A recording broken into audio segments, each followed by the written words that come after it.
Hello, you lot. Welcome back to the channel. You join me on the daily dose here for your transfer news on this lovely Thursday morning, bright and early for you.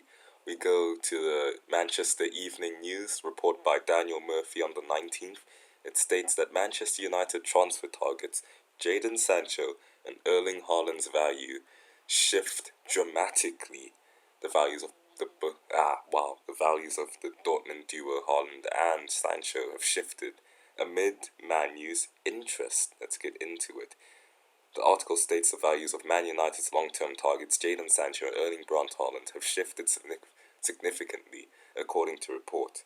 January looks set to be quiet for most Premier League clubs, including United, as the financial impact of the the coronavirus pandemic continues to be felt throughout the game.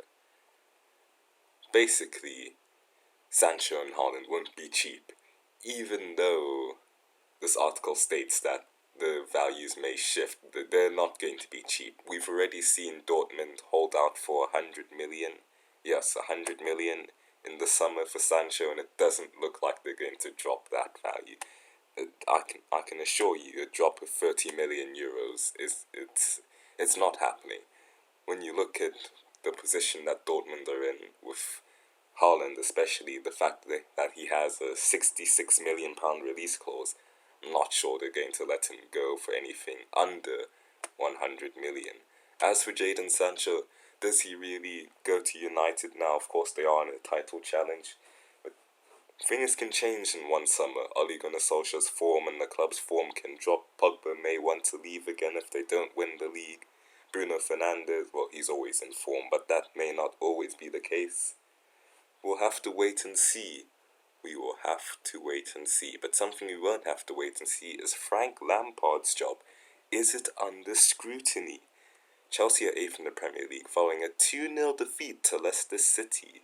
Their 6th, yes, sixth loss of the season. Let's not forget this is a club that spent £220 million in the summer on strikers and midfielders and defenders and a new goalkeeper even, after bringing Kepa Arrizabalaga for 76 million euros. And yet they find themselves 9th in the Premier League. Unbelievable scenes. Let me just check.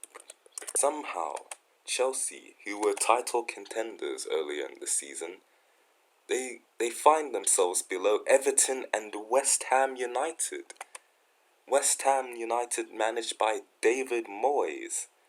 Unbelievable scenes.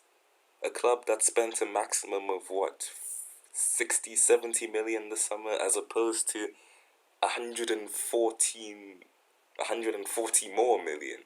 And when you look at their form, a loss, draw, loss, one win in their last 5 games, it's unacceptable. And I can see why Sky Sports think that Frank Lampard's job is under scrutiny. It appears that Lampard is under huge pressure following the 2-0 setback against Leicester City, which saw them slip to 8th in the table. After the game, the Blues, the boss, defended it's his transitional period. Chelsea's side recent displays, but admitted the future at the club was out of his control.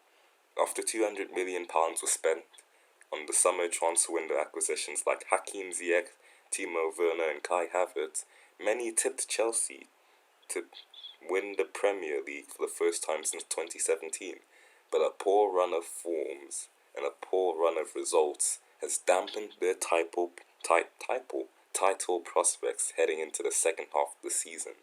They are now 9 points off Man United. Or is it Man City now at the top of the league? Unbelievable.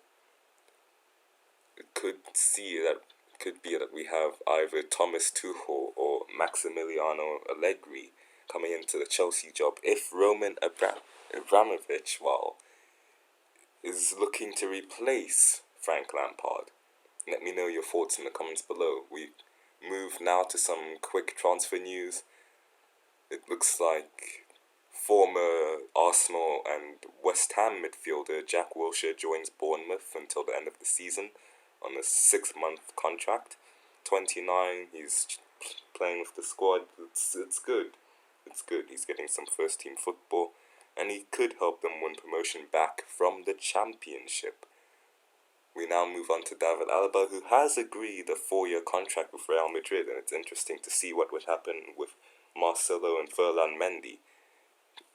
Does Marcelo leave the club now, given that Alaba has come in, or does Alaba fight for a starting position at centre-half against the likes of Eder Militao, Rafael Varane, and Sergio Ramos? And also we can't forget Nacho Fernandez, but you know, it's Nacho Fernandez. And the last story for today, Mario Mandzukic joins AC Milan. The former Juventus striker was formerly a free agent. He retired from international football after losing the 28 World Cup final to France. He returns to Serie A after 4 years with Juventus. Interesting scenes. Thank you for watching. I'm going to leave it there. I'm just shocked at how Chelsea are 8th and Southampton on the same amount of points. Brilliant scenes of glorious emotion. I'm going to leave it there. Have a great day. Enjoy yourselves. And bye-bye.